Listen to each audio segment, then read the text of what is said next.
Now homeostasis of iron.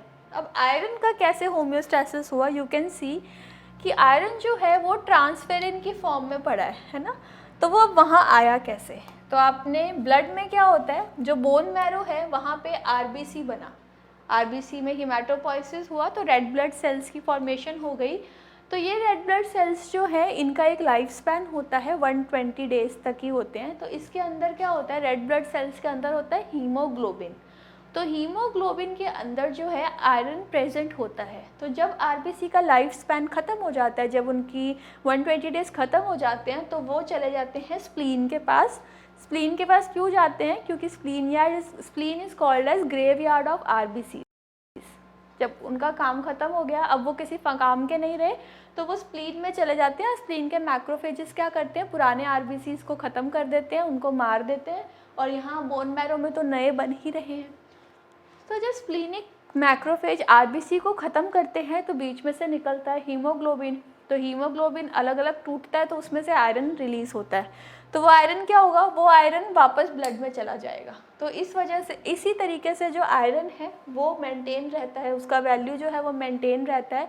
तो एक तो आरबीसीज के टूटने की वजह से, हीमोग्लोबिन के टूटने की वजह से वो आ रहा है ब्लड में।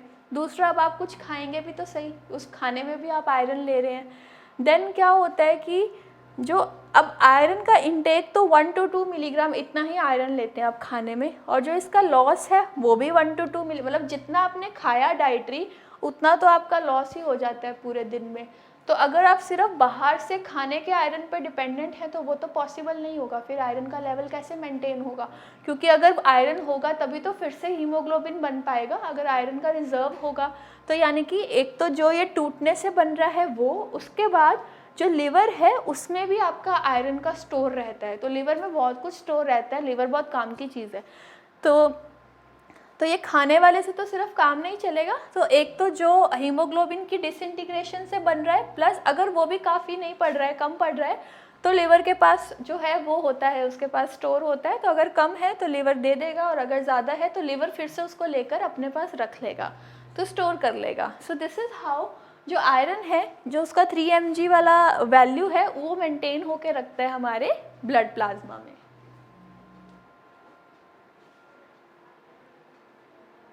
Now next is calcium level. This is also very important. Glucose की तरह कैल्शियम का मेटाबॉलिज्म भी क्वेश्चन पॉइंट ऑफ व्यू से बहुत इंपॉर्टेंट है, जनरली भी बहुत इंपॉर्टेंट है। Now what happens is, अगर हम इसमें ध्यान दें तो यू कैन सी कि किसी वजह से जो कैल्शियम लेवल है वो प्लाज्मा में कम हो गया है, तो क्या होगा, बहुत सारे ऑर्गन्स हैं जो इसमें इन्वॉल्व होंगे। तो सबसे पहले क्या है, आपको पता है कि कभी भी आपने अगर बॉर्नवीटा हॉर्लिक्स का ऐड देखा है तो वो बोलते हैं ना कि विटामिन डी से भरा हुआ है, विटामिन डी से भरा हुआ है बॉर्नवीटा। वो क्यों बोलते हैं, वो विटामिन डी से भरा इसलिए होता है क्योंकि कैल्शियम को अब्जॉर्ब करने के लिए जो है विटामिन डी की ज़रूरत पड़ती है। तो दूध में कैल्शियम है, आप उसमें बॉर्नवीटा मिला रहे हो, तो इसीलिए बोलते हैं बॉर्नवीटा में विटामिन डी है। तो कैल्शियम की अब्जॉर्प्शन के लिए बॉडी में विटामिन डी की ज़रूरत पड़ती है। तो सबसे पहले हम देखते हैं, अब वो विटामिन डी आपको कहाँ से मिला, वो आपको या तो आपने खाने में लिया, लेकिन आपको पता है खाने में विटामिन डी इतना हम नहीं लेते हैं, तो जो मेन सोर्स है वो सनलाइट है। तो सनलाइट से आपको विटामिन मिल गया। तो अब वो विटामिन जो है वो अपनी एक्टिव फॉर्म में नहीं है, वो काम नहीं कर सकता, स्किन में आ तो गया तो वो विटामिन जो आप ले रहे हैं सनलाइट से, वो वेरियस लेवल पे कन्वर्ट होता है to come into its active form. तो उसके बाद उसका एक फॉर्म बना विटामिन D2 और D3, जो चला गया लिवर में। तो लिवर में फिर वो चेंज हो गया 25 विटामिन टी में। उसके बाद वो चला गया किडनी में। तो किडनी में क्या हुआ, किडनी में उसका जो है एक्टिव फॉर्म बनता है which is known as 1,25 vitamin D. ये भी आप बायोकेमिस्ट्री में पढ़ेंगे, जो पूरा विटामिन किस तरीके से हो रहा है, जो स्टेप्स इन्वॉल्व हैं, यहाँ आपको जनरली दे रखा है। तो अब क्या हुआ, किडनी ने क्या किया, उसका एक्टिव फॉर्म बना दिया, और जितना उसका एक्टिव फॉर्म बनेगा उससे क्या होगा, कैल्शियम का अब्जॉर्प्शन उतना ज़्यादा होगा। अभी मैंने आपको बताया ना कि विटामिन डी जितना ज़्यादा होगा, कैल्शियम जो आपने बाहर से लिया है, या milk is the main source of calcium, जो मिल्क और मिल्क प्रोडक्ट्स, डेयरी प्रोडक्ट्स हैं, तो उतना ज़्यादा इंटेस्टाइन में अब्जॉर्ब हो जाएगा। तो अगर आपकी बॉडी में जो कमी थी कैल्शियम की, अब आपने अब्जॉर्प्शन बढ़ा लिया ना, विटामिन डी ज़्यादा लेकर आपने अब्जॉर्प्शन बढ़ा लिया, तो वो लेवल क्या होगा सीरम में या प्लाज्मा में, वो लेवल जो है कैल्शियम का वो नॉर्मल आ जाएगा। इसके अलावा जो कैल्शियम है वो आपके बोन में स्टोर होता है। बोन है जो आपके टीथ हैं उनमें क्या रहता है, कैल्शियम जो है वो स्टोर रहता है। तो व्हाट हैपन्स इज कि अगर बॉडी में कोई ऐसा कंडीशन आया कि कैल्शियम का लेवल कम है, तो किडनी भी अपना काम तो कर ही रहा है, उसके अलावा वो क्या करेगा, बोन में से कैल्शियम रिलीज़ करना शुरू कर देगा। तो बोन में से धीरे धीरे कैल्शियम निकलेगा, तो क्या होगा, वो बोन में से कैल्शियम निकल कर ब्लड में ही तो आएगा, तो वो ब्लड का लेवल जो है वो सही हो जाएगा, नॉर्मल हो जाएगा। Then you have a parathyroid gland. Thyroid gland के बिल्कुल पीछे की तरफ पोस्टीरियरली आपको 2 पेयर ऑफ पैराथायरॉयड ग्लैंड मिलते हैं। तो पैराथायरॉयड ग्लैंड का जो हार्मोन है उसको हम बोलते हैं पैराथॉर्मोन, और पैराथॉर्मोन बना ही कैल्शियम को मेंटेन करने के लिए है। तो पैराथॉर्मोन क्या करेगा, पैराथॉर्मोन बोन रीमॉडलिंग कराएगा, यानी कि बोन पे एक्ट करके कैल्शियम का लेवल नॉर्मल लाने की कोशिश करेगा, या फिर वो किडनी पे एक्ट कर कर कैल्शियम का लेवल जो है वो नॉर्मल लाने की कोशिश करेगा। ये तो था कि अगर कैल्शियम का लेवल कम है तो मतलब 8.5 to 10.2, वही मैंने आपको 9 to 11 बताया था ग्राम पर डेसीलीटर।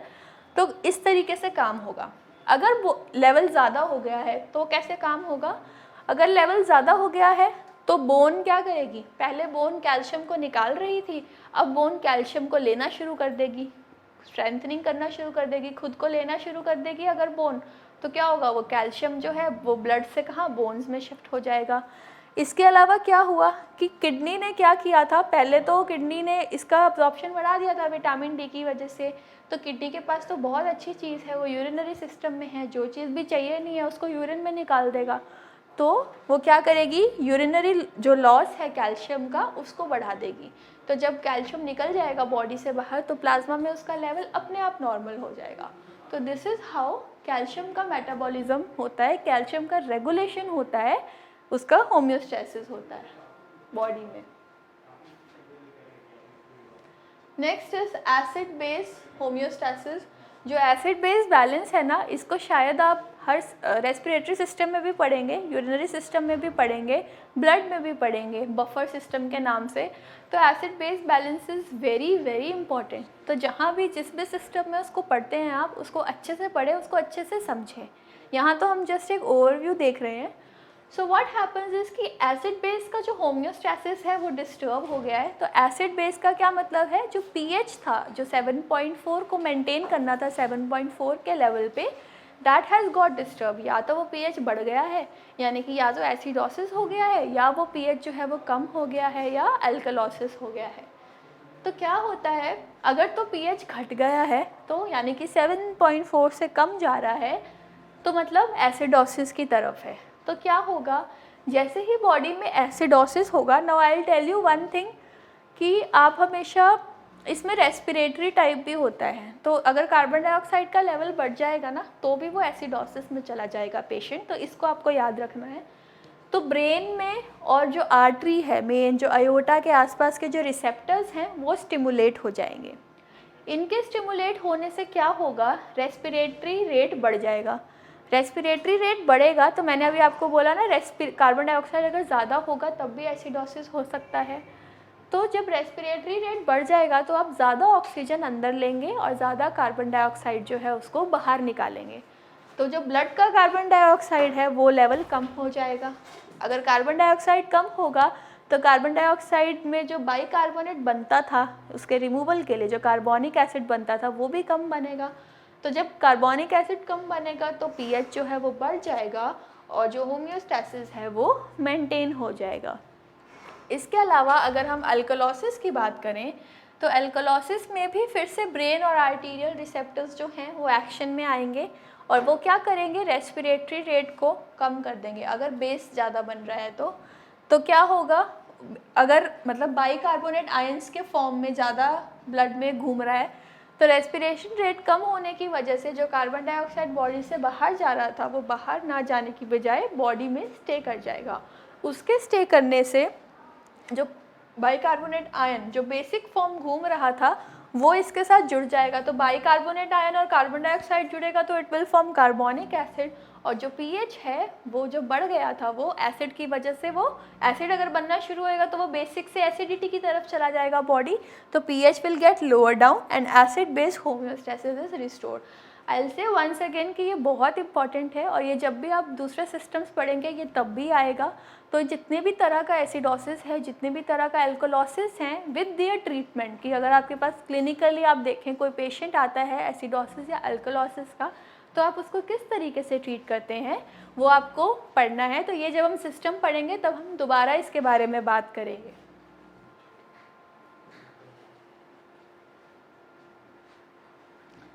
ना next is homeostasis of glucose. तो ये मैं आपको पहले भी बता चुकी हूँ, आपको ये पता होना चाहिए ग्लूकोज का नॉर्मल लेवल क्या है, 90 to 100। तो जो अल्फ़ा सेल्स क्या काम कर रहे हैं, बीटा सेल्स क्या काम कर रहे हैं, you know it very well. तो इसमें स्टिमुलस क्या हो सकता है, आपने मीठा ज़्यादा खा लिया है या आपने कुछ खाया नहीं है, आप फास्ट में हैं, तो अगर ज़्यादा बढ़ गया है तो इंसुलिन को रिलीज़ करना है, तो बीटा सेल्स काम करेंगे, इंसुलिन रिलीज़ होगा और ब्लड ग्लूकोज का लेवल कम हो जाएगा, क्योंकि वो क्या करेगा, सारा ग्लूकोज जो है वो पेरिफेरल सेल्स में दे देगा। और अगर क्या है आपका ग्लूकोज लेवल घट रहा है, तो अगर आपने सुना हो तो जैसे नहीं चक्कर आते हैं तो आप क्या करते हो, टॉफ़ी खा लेते हो, तो अपना ग्लूकोज लेवल जो है वो बढ़ा लेते हो। तो क्या होगा, अगर कुछ नहीं खाया है तो पैंक्रियाज तक मैसेज जाएगा, अल्फ़ा सेल्स काम करेंगे, ग्लूकागन रिलीज़ करेंगे, ग्लूकागन चला जाएगा लिवर के पास और लिवर में होगा ग्लाइकोजिनोलाइसिस, तो ग्लाइकोजन जो है वो कन्वर्ट हो जाएगा ब्लड ग्लूकोज में और लेवल जो है वो नॉर्मल आ जाएगा। तो आपको ब्लड ग्लूकोज लेवल आपको पता होना चाहिए 90 मिलीग्राम टू 100 पर 100 ml होता है, 90 to 120 मतलब 80 to 120 की रेंज में होता है, क्योंकि जब आप डायबिटीज़ पढ़ते हैं तब ये पूरा जो मैकेनिज्म है ये आएगा आपके।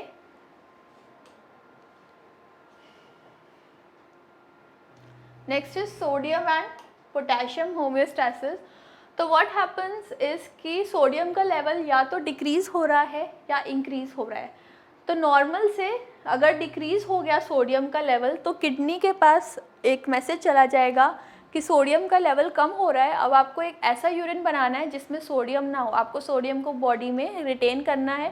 तो किडनी क्या करेगी, सोडियम का रीअब्जॉर्प्शन कर लेगी, बॉडी में उसे रोक लेगी। तो functional part of kidney returns sodium to the blood. तो क्या होगा, जब ब्लड में सोडियम आ गया है, फिर से नॉर्मल हो गया है, तो इंक्रीज सोडियम लेवल्स, और फिर वो क्या करेंगे, वापस से फिर मैसेज चला जाएगा कि अब किडनी को मत बोलो, अब कोई काम नहीं है। तो this is the example of negative feedback mechanism. और इसी तरीके से पोटेशियम का क्या होगा, अगर पोटेशियम लेवल बढ़ रहा है तो पोटेशियम लेवल का बढ़ना और सोडियम लेवल का कम होना, उसके बीच एक ही मैकेनिज्म है। तो अल्डोस्टेरॉन रिलीज़ होगा एड्रीनल कॉर्टेक्स से। तो अल्डोस्टेरॉन का क्या काम है, एंटी डायूरेटिक हार्मोन। तो एल्डोस्टेरॉन का क्या काम है और एंटी डायूरेटिक हार्मोन का क्या काम है, इनको डायूरेसिस को रोकना है। तो एल्डोस्टेरॉन भी क्या करेगा, किडनी को टारगेट करेगा। तो किडनी को टारगेट करने से क्या होगा, अगर तो सोडियम का लेवल कम है तो ये सोडियम की रीअब्जॉर्प्शन करा रहे हैं, और अगर पोटेशियम का लेवल ज़्यादा है तो ये पोटेशियम को सिक्रीट करा रहे हैं। तो जो चीज़ ज़्यादा है उसको यूरिन में निकाल देंगे और जो चीज़ कम है उसको वापस से रीअब्जॉर्ब कर लेंगे। तो किडनी तो ज़्यादातर इसी चीज़ पे काम करती है, क्योंकि उसके पास वो पावर है यूरिन फिल्ट्रेशन की। तो वो अपने हिसाब से जो चीज़ ब्लड में कम है, ज़्यादा है, वो उस तरीके से उसको एक्सक्रीट आउट कर देगी और लेवल को नॉर्मल लाने की कोशिश करेगी।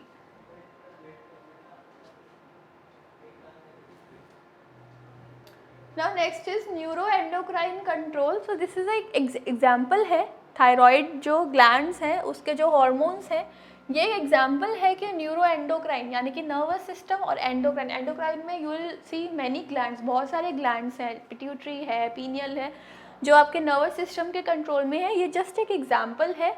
तो इस एग्जाम्पल में आप देखेंगे कि थायराइड ग्लैंड के बारे में बात की हुई है कि आपके ब्लड में T3 T4 ये थायराइड हार्मोन्स हैं, T3 और T4, इनकी जो है वो डेफिशिएंसी हो गई है। तो अब आपको हाइपोथैलेमस में जैसे ही इनकी डेफिशिएंसी होगी तो हाइपोथैलेमस यानी कि ब्रेन में, नर्वस सिस्टम में एक मैसेज जाएगा कि थायराइड स्टिमुलेटिंग हार्मोन बनाओ। स्टिमुलेटिंग का क्या मतलब है, जो ज़्यादा उसको रिलीज़ करे। तो थायराइड स्टिमुलेटिंग हार्मोन बनाना है। तो जब ज़्यादा TSH होगा तो वह एंटीरियर पिट्यूटरी को मैसेज भेजेगी कि TRH भी ज़्यादा बनाओ, यानी कि थायराइड रिलीजिंग हार्मोन है वो भी ज़्यादा बनाओ। तो पहले स्टिमुलेटिंग वाला ज़्यादा बना, फिर रिलीजिंग वाला ज़्यादा बना। अब रिलीजिंग वाला जब मैसेज ही आ गया है रिलीज़ करने हैं, तो ये रिलीजिंग हार्मोन कहाँ चला जाएगा?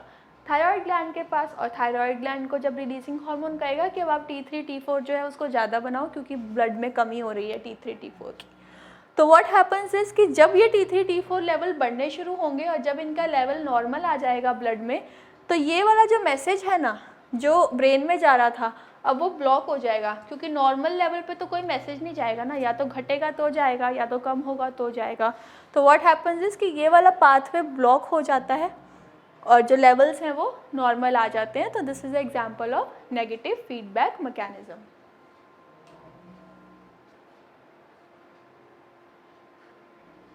उसी की तरह ब्लड प्रेशर कार्डियोवैस्कुलर सिस्टम में आप पढ़ेंगे तो ब्लड प्रेशर तो बहुत ऊपर नीचे होता रहता है, तो ये आपको पता होना चाहिए। तो व्हाट हैपन्स इज़ कि ब्लड प्रेशर नॉर्मल रेंज में है तो या तो वो घट सकता है या वो बढ़ सकता है। तो व्हाट हैपन्स कि अगर किसी का ब्लड प्रेशर घट गया है तो क्या होगा? Arterial blood pressure falls below the normal range. Declining blood pressure act as the stimulus. तो जो बैरो रिसेप्टर्स हैं, बैरो रिसेप्टर्स क्या होते हैं? जो प्रेशर को सेंस करते हैं। तो अभी आपका बीपी कम हुआ है तो बैरो रिसेप्टर्स के पास रिसेप्टर्स का काम कर रहे हैं, उन्होंने सिग्नल रिसीव कर लिया। तो ये क्या करेंगे? ये आपका जो ब्रेन में जाकर जो कार्डियो एक्सेलेटरी सेंटर है, एक्सेलरेटरी मतलब जो स्टिमुलेट करता है बढ़ाता है, और इनहिबिटरी का मतलब जो डिप्रेस करता है। तो बीपी पहले ही कम है तो आपको जो स्टिमुलेटरी वाला सेंटर है ये उसको जाके पोक करेंगे कि तुम्हें काम करना है भाई, ब्लड प्रेशर जो है वो कम हो रहा है। देन उसके बाद क्या होगा? बैरो रिसेप्टर्स होते कहाँ हैं? मतलब बैरो रिसेप्टर्स कैरोटिड साइनस और आयोटिक आर्च में। ये स्टेप आप छोड़ दो, ये जब आप कार्डियोवैस्कुलर सिस्टम पढ़ेंगे तब आपको समझ आएगा कि ये कहाँ होते हैं। तो ये बैरो रिसेप्टर्स ने क्या किया? एक तो कार्डियो एक्सेलरेटरी सेंटर को पोक किया, इसके अलावा बीपी बढ़ाने के लिए आपको ब्लड वेसल्स को डायलेट करने की ज़रूरत है। तो उसके लिए होता है वेसल्स को डायलेट करना है तो इट इज़ वेजोमोटर, जो उनकी मसल्स की टोनिसिटी को मेंटेन करते हैं। तो they will stimulate the vasomotor centre. तो अब कार्डियक वाले से क्या होगा कि सिंपैथेटिक सिस्टम एक्टिवेट होगा तो हार्ट रेट बढ़ जाएगा और कॉन्ट्रैक्टिलिटी भी बढ़ जाएगी। हार्ट रेट बढ़ेगा तो कार्डियक आउटपुट बढ़ेगा, कार्डियक आउटपुट बढ़ रहा है यानी कि वॉल्यूम बढ़ रहा है जितना वो ब्लड पंप कर रहा है। तो अगर जब ब्लड वॉल्यूम ज़्यादा हो गया तो यानी कि बीपी नॉर्मल आ गया। और अगर वेजोमोटर सेंटर को उसने इफ़ेक्ट किया है तो इसका मतलब जो ब्लड वेसल्स के फाइबर्स हैं वो क्या करेंगे? वो वेजो कॉन्स्ट्रिक्ट करेंगे। कंस्ट्रिक्शन से क्या होगा? जो ब्लड प्रेशर है वो एकदम से इंक्रीज़ होगा। तो ये तो वही एग्जांपल है, जब आपको दूर तक पानी देना होता है तो आप क्या करते हो? आप अपनी जो पाइप है उसको क्या करते हो? दबा लेते हो ना, एकदम प्रेशर से पानी आता है। तो ये कंस्ट्रिक्शन होगा, इससे क्या होगा? कार्डियक आउटपुट और सब चीज़ें बढ़ जाएंगी और अल्टीमेटली क्या होगा? जो ब्लड प्रेशर है वो नॉर्मलाइज हो जाएगा। तो ब्लड प्रेशर के रेगुलेशन के लिए एक यही मैकेनिज़्म नहीं है, बहुत सारे मैकेनिज़म्स हैं, वो आप पढ़ोगे। जब रेगुलेशन ऑफ ब्लड प्रेशर आप पढ़ोगे तो उसमें देखोगे कि आप शॉर्ट टर्म मैकेनिज़्म कौन सा है, लॉन्ग टर्म मैकेनिज़्म कौन सा है। तो ये एक शॉर्ट टर्म मैकेनिज़्म है, इसके अलावा लॉन्ग टर्म है, वो रास सिस्टम है, बहुत सारे सिस्टम्स हैं जो बीपी को रेगुलेट करते हैं। बट अभी हम सिर्फ एक ओवरव्यू ले रहे हैं, तो ये जस्ट मैं आपको एग्जाम्पल्स बता रही हूँ नेगेटिव फीडबैक मैकेनिज़्म की।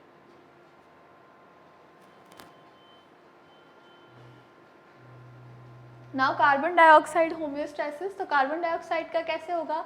ब्लड में कार्बन डाइऑक्साइड का लेवल ज़्यादा हुआ है या कोई आपको ऐसी डिजीज़ हो गई है, कोई रेस्पिरेटरी डिजीज़ है जिसमें कार्बन डाइऑक्साइड का लेवल बढ़ गया, तो क्या होगा? जो आपने एसिडोसिस में देखा था, तो कार्बन डाइऑक्साइड ज़्यादा होने की वजह से जो पीएच है वो कम हो जाएगा। पीएच कम हुआ तो कीमो रिसेप्टर्स ने वो डिटेक्ट कर लिया और ब्रेन में उन्होंने भेज दिया कि पीएच कम हो रहा है, यानी कि कार्बन डाइऑक्साइड है वो बॉडी में बढ़ गया है, तो अब ब्रीदिंग रेट को बढ़ा दो।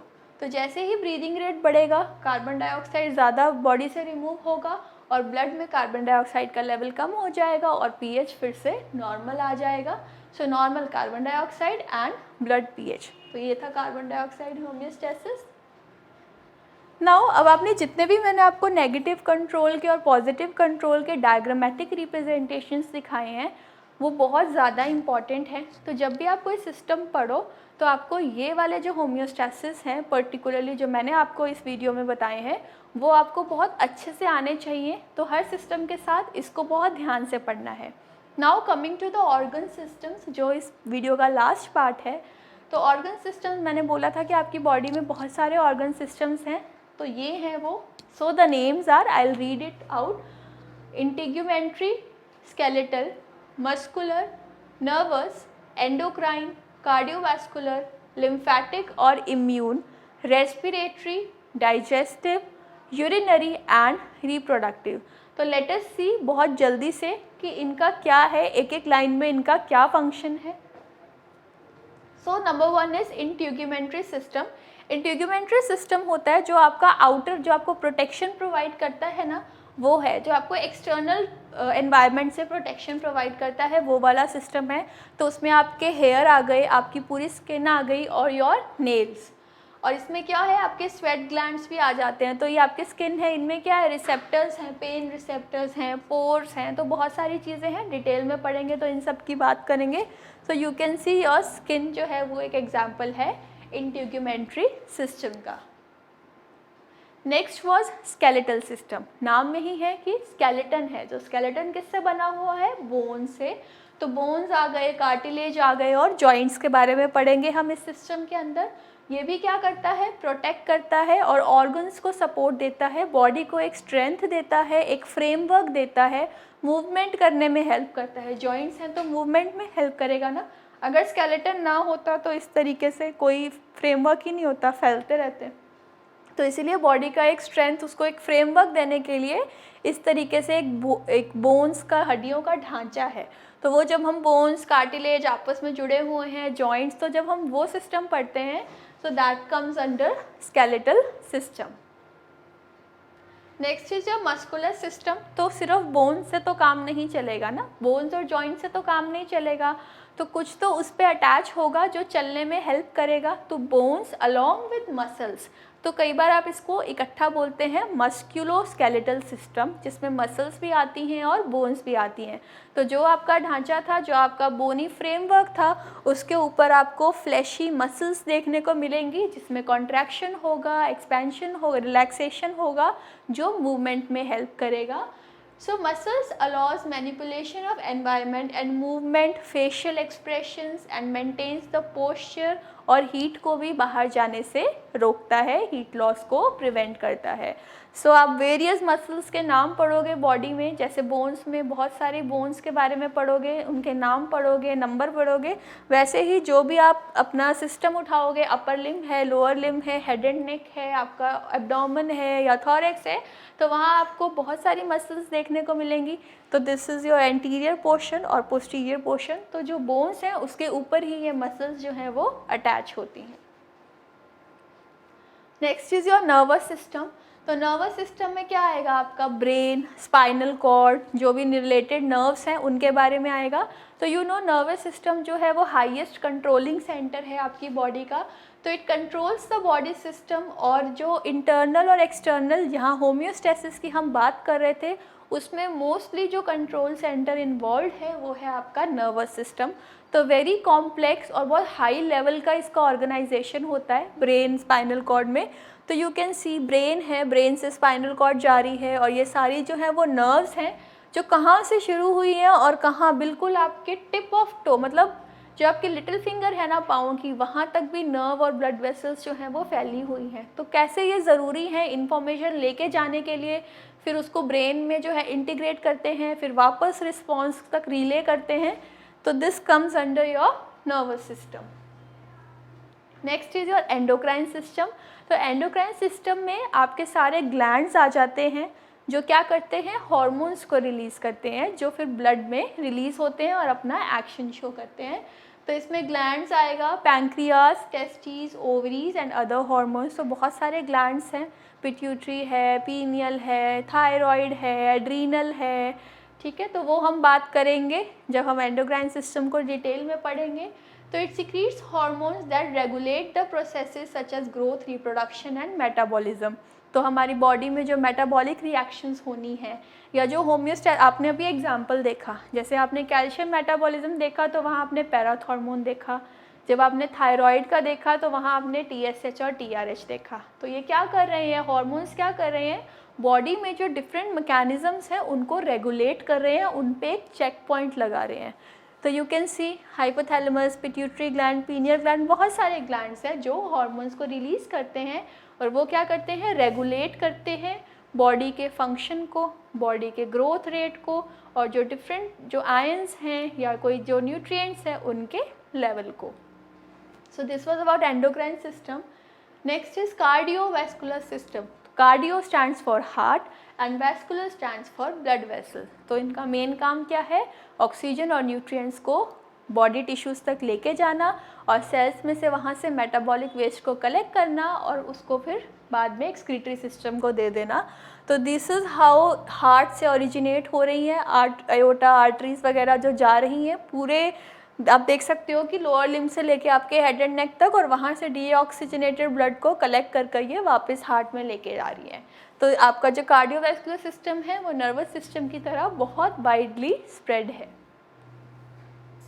Now next is lymphatic system और इम्यून सिस्टम। तो लिम्फेटिक सिस्टम का जो मेन काम होता है, आई विल टेल यू, कि जब ब्लड जो वो फिल्टर होता है ना, तो क्या है उसका जो कुछ कंटेंट है प्लाज्मा वाला वो लिम्फेटिक सिस्टम में चलता है। इसमें भी वेसल्स होते हैं और कुछ नहीं होता। तो वो बाद में लिम्फेटिक सिस्टम क्या है, वो इन वेन्स के साथ जुड़ जाता है और अपना जो सारा फिल्टर करके लिम्फ नोड्स के थ्रू जितना भी प्लाज्मा फिल्टर होता है वो वापस ब्लड में दे देता है। तो ये एक बेसिकली क्या करता है, मेंटेन करके रखता है वॉल्यूम ऑफ ब्लड को। सो लिम्फेटिक सिस्टम में you will read lymphatic vessels, जैसे ब्लड वेसल्स थी। लिम्फ नोड्स के बारे में पढ़ेंगे आप, टॉन्सिल्स के बारे में और स्प्लीन के बारे में पढ़ेंगे। इनका मेन काम क्या है, ये वाइट ब्लड सेल्स को, मैंने बोला ना कि प्लाज्मा को रखते हैं अपने साथ, ब्लड का एक पार्ट इनमें फ्लो करता है, तो ये ज़्यादातर वाइट ब्लड सेल्स को रखते हैं जो क्या करेगा, डेब्रिस रिमूव करेगा, मैक्रोफेजिस का काम है, तो इम्यूनिटी प्रोवाइड कराएगा। So this is how lymphatic system जो है वो जुड़ा हुआ है। तो लिम्फेटिक सिस्टम वेन्स में ड्रेन करता है, उसका ब्लड से कोई लेना देना नहीं है, वो वेन्स में ड्रेन करता है, उसके बाद ब्लड से फिर निकल के ब्लड का कुछ पार्ट जो है वो इस लिम्फेटिक सिस्टम में चलता है। तो आप ऐसे याद रख सकते हैं कि जब भी कोई इन्फेक्शन होता है आपको, तो लिम्फ नोड्स में स्वेलिंग आ जाती है, तो वहाँ पे ये डेब्रिस जो है वो फिल्टर होने के लिए जाता है। तो you can see how it helps in immunity कैसे प्रोवाइड कराता है, तो इम्यून सिस्टम के साथ ही आप पढ़ते हो आपका lymphatic system. Next is respiratory system. You all know respiratory system में breathe in, breathe out, expiration, inspiration चलता है। तो लंग्स हैं, trachea, larynx, pharynx, nasal cavity आपकी, आप देख सकते हो नोज से आपने ब्रीथ किया, फिर फेरिंग्स, फिर लैरिंग्स, फिर ट्रैकिया, फिर जो प्रिंसिपल ब्रोंकस हो गए, फिर लंग्स हो गए। तो इसका क्या फंक्शन है, इसका क्या, जो ब्लड को ऑक्सीजन देना और वहाँ से कार्बन डाइऑक्साइड को ले लेना, यही फंक्शन है रेस्पिरेटरी सिस्टम का। Next is digestive system. Digestive system पता है आपको, फूड इनटेक किया, उसमें से अब्जॉर्प्शन और एक्सक्रीशन का जो पार्ट है वो भी इसका एक पार्ट है। तो इसमें आ जाती है आपकी, आपने खाना, सलाइवरी ग्लैंड्स, फिर आपकी ओरल कैविटी, आपका माउथ, फिर वो ट्रैवल किया ईसोफेगस में, then stomach, then large intestine, small intestine और लास्ट में एनस। और इसके आसपास के जो आपके अब्डोमेन के ऑर्गन्स हैं, यानी कि लिवर, गॉल ब्लैडर, पैंक्रियाज और ये सब, स्टमक, लार्ज इंटेस्टाइन और स्मॉल इंटेस्टाइन, ये सारे ऑर्गन्स आ जाते हैं आपके डाइजेस्टिव सिस्टम में। और इनका क्या काम है, जो आपने फूड का इंटेक लिया है उसको ब्रेक डाउन करना, न्यूट्रिएंट्स को अब्जॉर्ब करना और वेस्ट को डिस्पोज कर देना, फीसिस को बनाना mainly. Next is your urinary system. तो फीसिस जैसे रिमूव हुआ था वैसे जो यूरिन भी रिमूव होगा। तो यूरिनरी सिस्टम में you have pair of kidneys, ureter, bladder, urethra. तो इसमें क्या होता है, it eliminates the waste from the body और बॉडी का होम्योस्टेसिस यानी कि बैलेंस बना के रखता है, क्योंकि आई टोल्ड यू कि कोई भी आयरन ज़्यादा हो रहा है तो उसको किडनी क्या करेगा, एक्सक्रीट आउट करने की कोशिश करेगा बॉडी से। तो व्हाट हैपेंस इज कि ये फ्लूइड बैलेंस को मेंटेन करके रखता है बॉडी में। तो very important system urinary system. Next is reproductive system. तो रिप्रोडक्टिव सिस्टम में मेल और फीमेल में आपको अलग अलग ऑर्गन्स देखने को मिलेंगे। तो जब हम डिटेल में करेंगे तब हम हर ऑर्गन का फंक्शन, हर ऑर्गन का नाम कैसे कनेक्टेड है इस बारे में देखेंगे। और इसका फंक्शन क्या है, इट प्रोड्यूस ऑफस्प्रिंग बाया सेक्शुअल रिप्रोडक्शन। तो जो जनरेशन को आगे कैरी फॉरवर्ड करने का काम है उसमें जो ऑर्गन्स इन्वॉल्व हैं, जो प्रोसेसेस हैं ऑफस्प्रिंग बनने के, चाइल्ड बनने के, तो वो आते हैं रिप्रोडक्टिव सिस्टम में। तो मेल और फीमेल में अलग अलग हैं। Now there is one question कि if you had to pick one body system to live without, what would it be and why? तो अगर आपको इतने सारे सिस्टम से मैं ये पूछूं कि इनमें से कौन सा बॉडी सिस्टम है जिसके बिना आपकी लाइफ जो है वो पॉसिबल है, तो आप कौन सा बताएंगे? तो कोई है आंसर इसका? नहीं है, क्योंकि इतने सारे सिस्टम्स में से ऐसा कोई भी सिस्टम नहीं है जिसके बिना आपकी जो लाइफ है वो बिना किसी प्रॉब्लम के चल सकती है। सो दैट इज़ वाई हमने ये शुरू में बात की थी कि कॉपरेशन, इन सारे ऑर्गन्स का आपस में एक दूसरे से जुड़े रहना, एक दूसरे को कॉपरेट करना, इंटीग्रेट करना, कोऑर्डिनेट करना ज़रूरी है, ताकि जो लाइफ है वो और जो जितने भी फंक्शन है बॉडी के वो एक हारमोनियस मैनर में चले, कोई दिक्कत ना आए। In order to maintain a well functioning body यानी कि homeostasis, the systems have to work together to maintain the homeostasis. So one relies on the other for support और guidance. तो हर सिस्टम एक दूसरे पे डिपेंडेंट है, क्योंकि अगर वहाँ से मैसेज आएगा तो हार्मोन रिलीज़ होगा, हार्मोन रिलीज़ होगा तो वो वहाँ जाएगा। तो इस तरीके से जो सारे सिस्टम्स हैं वो आपस में रिलेटेड हैं, आपस में डिपेंडेंट है एक दूसरे के ऊपर to maintain homeostasis. So this was all about homeostasis. तो ये आपके जो बेसिक्स थे उसका पार्ट 2 था। तो आई होप आपको ये वीडियो पसंद आया हो। So do like, comment and share. और वीडियोस के लिए और इन्फॉर्मेशन के लिए आप इस चैनल को सब्सक्राइब कर सकते हैं। Thank you.